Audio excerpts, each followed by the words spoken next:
Hello, je vous retrouve aujourd'hui pour vous faire un petit point lecture et vous parler des lectures que j'ai pu lire cette semaine. Alors, il y a ceci, ce petit tas. On a pour commencer Un intérêt particulier pour les morts de Anne Granger. On a également la trilogie de Podkin le Brave. J'ai également lu le livre 2 de La petite faiseuse de livres. Et j'ai lu aussi un livre sur ma liseuse, c'est D'or et d'oreiller. Commençons par celui-ci, donc Un intérêt particulier pour les morts aux éditions 10-18. On se trouve ici à Londres dans les années 1860, 1864 précisément, et on va suivre Lizzie Martin. Elle va arriver à Londres pour rejoindre une tante assez riche. Son père est décédé, c'était sa seule famille qui lui restait et malheureusement son père était un médecin reconnu et apprécié de tous dans le village où elle habitait. Il avait aussi il remplissait également le rôle de médecin légiste. C'était vraiment une personne très généreuse qui aidait pas mal de monde sans espérer un remboursement étant donné que les gens n'avaient pas les moyens spécialement. Ce qui fait qu'à sa mort, il a laissé Elisabeth, donc Lizzie, assez démunie au niveau financier. C'est pour ça qu'elle se rend à Londres pour remplir le rôle de dame de compagnie auprès de cette tante. C'est une tante par alliance. Elle va arriver à Londres et on va apprendre que la précédente jeune fille qui faisait office de dame de compagnie a disparu du jour au lendemain. Ça a choqué tout le monde dans la maison parce qu'on la décrivait comme une jeune fille assez discrète qui passait son temps à lire des romans d'amour. Et elle s'est enfuie du jour au lendemain en laissant une lettre expliquant qu'elle s'enfuyait avec un amoureux. Elle a laissé toutes ses affaires. Lizzie trouve que c'est vraiment étrange comme comportement. Et quelques jours plus tard, en fait, on va apprendre qu'on a retrouvé le corps de cette jeune fille abandonnée sur un chantier en construction aux abords de la gare, parce que la gare subit des travaux de transformation et toutes les petites maisonnettes qui étaient aux alentours de la gare sont en train d'être détruites et son corps est retrouvé dans une de ces petites maisons. Alors, Lizzie va s'intéresser de près à cette histoire. Elle va faire sa petite enquête. Un inspecteur est chargé de l'enquête pour découvrir ce qui s'est réellement passé, qui est le meurtrier de la dame de compagnie. Et par un curieux hasard, Lizzie connaît cette personne. En fait, il s'appelle, donc c'est l'inspecteur Ben Ross. Et Lizzie l'avait rencontré il y a très longtemps quand ils étaient tous les deux enfants. C'est une des personnes que le père de Lizzie a aidé. Parce qu'il travaillait aux mines quand il était tout jeune et le père de Lizzie lui a en fait payé des études. Ce qui fait que maintenant il a pu avoir le statut d'inspecteur et c'est comme ça qu'il va retrouver Lizzie et à deux ils vont essayer de retrouver le meurtrier de cette dame de compagnie. C'était vraiment une très très chouette lecture. Ça se lit assez vite, même si le livre est assez épais quand même. Il y a presque 380 pages. Le personnage principal qui est Lizzie est vraiment très très agréable. C'est une jeune femme qui n'a pas sa langue dans la poche, ce qui provoque des situations assez cocasses étant donné l'époque.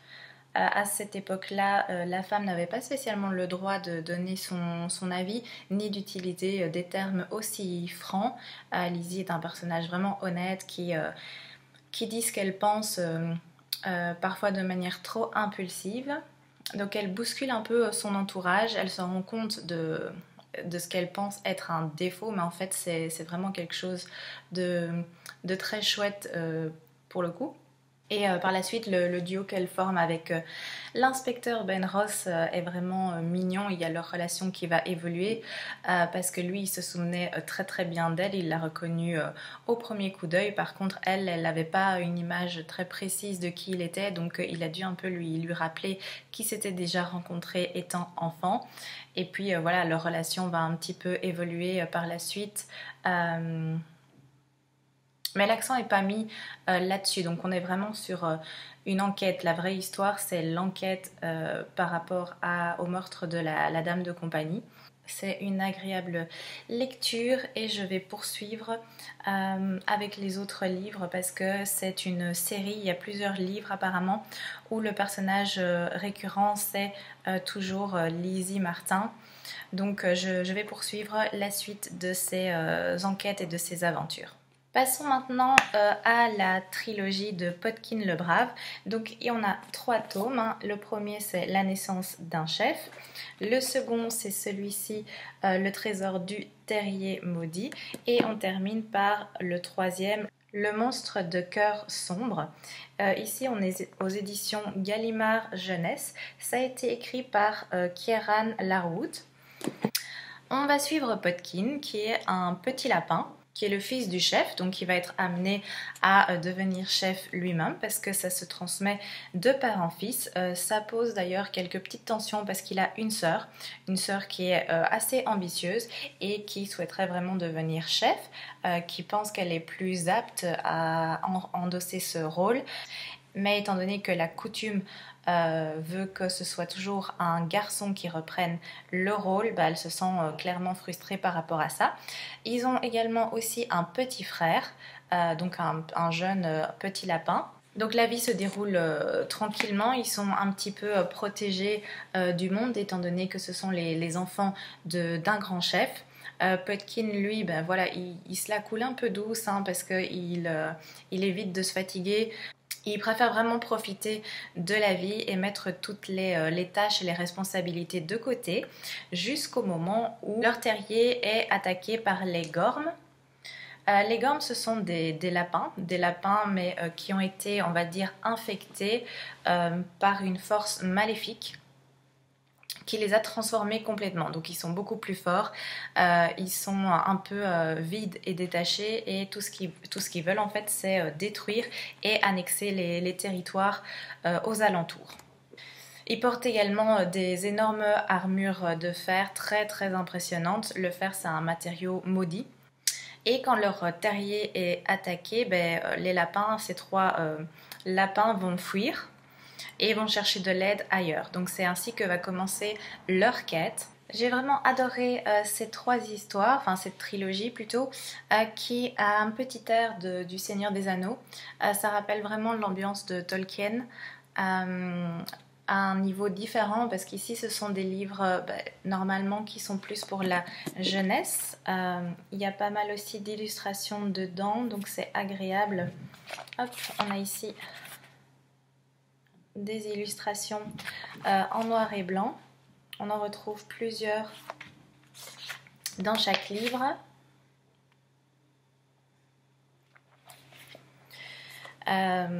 Mais on a clairement le parallèle avec le mal qui essaye de tout détruire sur Terre et ce petit lapin qui n'a aucune envie de risquer sa vie, de devenir un chef, mais qui malgré tout va être amené à le faire. Ce petit lapin qui n'est pas du tout un héros dans le sens dans lequel on l'entend. Il a peur, il est poursuivi par des brutes qui essayent de le tuer, lui et sa famille. Il n'a pas de talent particulier, étant donné qu'il a passé la plupart de son temps à vraiment rêvasser et à profiter de la vie, à être à l'abri et vraiment dans l'insouciance du monde extérieur. Et tout d'un coup, quand il y a ce chamboulement dans sa vie, il est obligé en fait de faire face et de tout faire pour justement combattre le mal, même si à la base, il n'en a vraiment pas envie. Donc c'est vraiment une lecture très très chouette, ça se lit très vite, il se passe constamment des choses. Podkin et son frère et sa sœur vont rencontrer d'autres personnages durant leur quête. Ça peut être des ennemis, ça peut être aussi des amis qui vont les soutenir. Ils vont faire pas mal de rencontres importantes. Il y a aussi un aspect magique parce que il y a des artefacts, dont des objets qui ont un pouvoir particulier. Il y a 12 objets de ce type qui ont été donnés par des déesses pour les lapins, pour les chefs de clan. Donc l'idée aussi, l'idée dans le courant de la lecture, ça va être de rassembler tous ces artefacts qui ont un pouvoir particulier. Il faudra aussi essayer de découvrir quel est le pouvoir particulier de chacun de ces artefacts et comment les utiliser pour vaincre le mal. Donc voilà, c'est vraiment des très chouettes livres pour aussi bien les plus jeunes que pour les plus grands. Je pense qu'il n'y a pas de limite d'âge par rapport à ça. Et le fait qu'on suive ici des personnages qui sont des lapins, ça ajoute vraiment quelque chose. Ça ajoute un petit aspect vraiment touchant. Et on est vraiment à fond derrière Podkin et également sa sœur et son frère qui vont avoir leur rôle à jouer. Et on les voit évoluer au fil du temps face à cette guerre, à cette bataille contre le mal. Le manga que j'ai lu, c'est comme dit le livre 2 de la petite faiseuse de livres. J'avais lu le 1 évidemment précédemment. J'aime toujours autant, c'est vraiment super chouette. Donc l'histoire de base, c'est l'histoire d'une jeune femme qui est passionnée par les livres et qui, durant un tremblement de terre, va mourir écrasée justement par les livres. Elle va mourir, mais en se réveillant, elle va se retrouver dans un autre lieu, à une autre époque et surtout dans le corps d'une petite fille. Une petite fille qui a une santé vraiment fragile, qui a été malade tout au long de sa vie, qui a failli mourir plusieurs fois, donc qui a un métabolisme très très affaibli et très très fragile, et elle se réveille dans son corps. Elle se retrouve donc avec la famille de cette petite fille ainsi que sa grande sœur et elle va découvrir que dans ce monde, malheureusement pour elle, il n'y a pas de livres. Enfin, en tout cas, s'il y en a, ils sont extrêmement rares et ils sont extrêmement chers. Donc seulement pour les personnes vraiment riches. Ça ne lui convient absolument pas, évidemment, pour elle qui ne peut pas vivre sans les livres. Elle va tout faire pour en créer. Donc son but, ça va être de trouver des astuces pour pouvoir se confectionner des livres et on va suivre voilà, le déroulement de sa vie par rapport à cette démarche. Vraiment, c'est très très chouette. C'est une très bonne histoire. Après, j'ai lu que 2 livres, donc je vais poursuivre dans cette voie, en tout cas, c'est certain. Enfin, le dernier, c'est celui-ci, donc sur liseuse d'or et d'oreiller. C'est de Flore Vesco. Alors, c'est une revisite de l'histoire de la princesse au petit pois. Donc ici, on a un prince qui se cherche une épouse et qui va inviter toutes les jeunes filles des alentours à passer une nuit dans son château, dans son manoir, dans une pièce particulière. Et sur un lit encore plus particulier, étant donné qu'on a empilé un nombre important de matelas et que la jeune fille doit passer une nuit sur ce lit particulier et ensuite donner son ressenti le lendemain et c'est par rapport à ce ressenti que le prince va choisir son épouse. Alors ici on va suivre 3 jeunes filles de la famille Watkins et ce sont 3 sœurs de bonne famille. Et elles sont conviées à donc passer la nuit, chacune à leur tour dans cette chambre particulière. Elles s'y rendent. Elles sont accompagnées par leur femme de chambre, une jeune fille qui s'appelle Sadima. Et chacune à leur tour, les 3 sœurs vont passer une nuit dans cette chambre et rien ne se passe. Donc le propriétaire du château, le lendemain, est vraiment courtois avec elles, mais leur fait comprendre qu'elles n'ont pas réussi le test. Elles s'apprêtent à partir. Par contre, à ce moment-là, on propose à Sadima, donc la femme de compagnie, de se prêter au jeu et de passer une nuit sur place. Alors évidemment, elle va le faire, donc elle va rester au château et passer une nuit dans cette chambre particulière. Elle est très intriguée par ce château dès son arrivée, par l'attitude de ce maître des lieux qui n'a presque pas de personnel à son service. En tout cas, on voit seulement un homme qui a un seul majordome qui est présent pour le prince, le maître des lieux, et elle va essayer de percer le mystère de cette maison. C'est vraiment une chouette revisite, j'ai bien apprécié l'histoire. On va se retrouver ici dans un monde magique. C'est une revisite très inventive. C'est un livre très très original.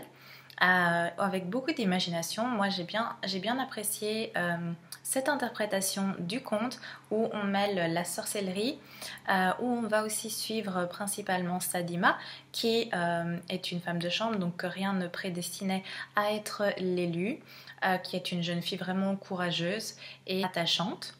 Dans ce livre, c'est très agréable parce qu'il y a également une place donnée à la poésie. C'est donc une très agréable lecture qui mêle l'étrange et le mystérieux. En ce qui concerne les lectures en cours, j'ai poursuivi bien entendu le carnaval des ombres. J'ai un petit peu avancé mais pas énormément, mais j'aime bien la lecture. On suit un agent spécial du FBI qui est l'agent Travis, qui est dépêché dans une petite ville du Kansas parce qu'il y a eu un meurtre dans un cirque itinérant.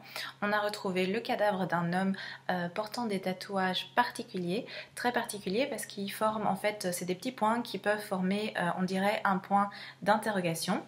Et l'agent Travis va mener cette enquête.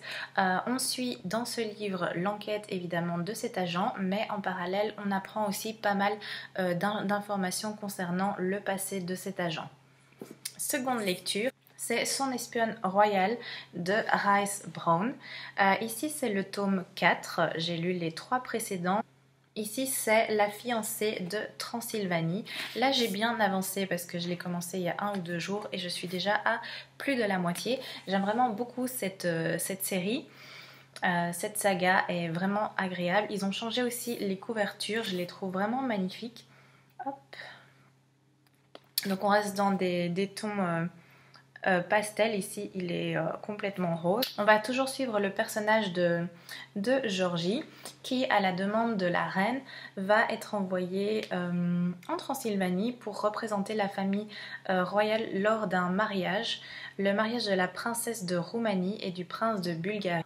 On apprend que Georgie en fait connaissait cette princesse.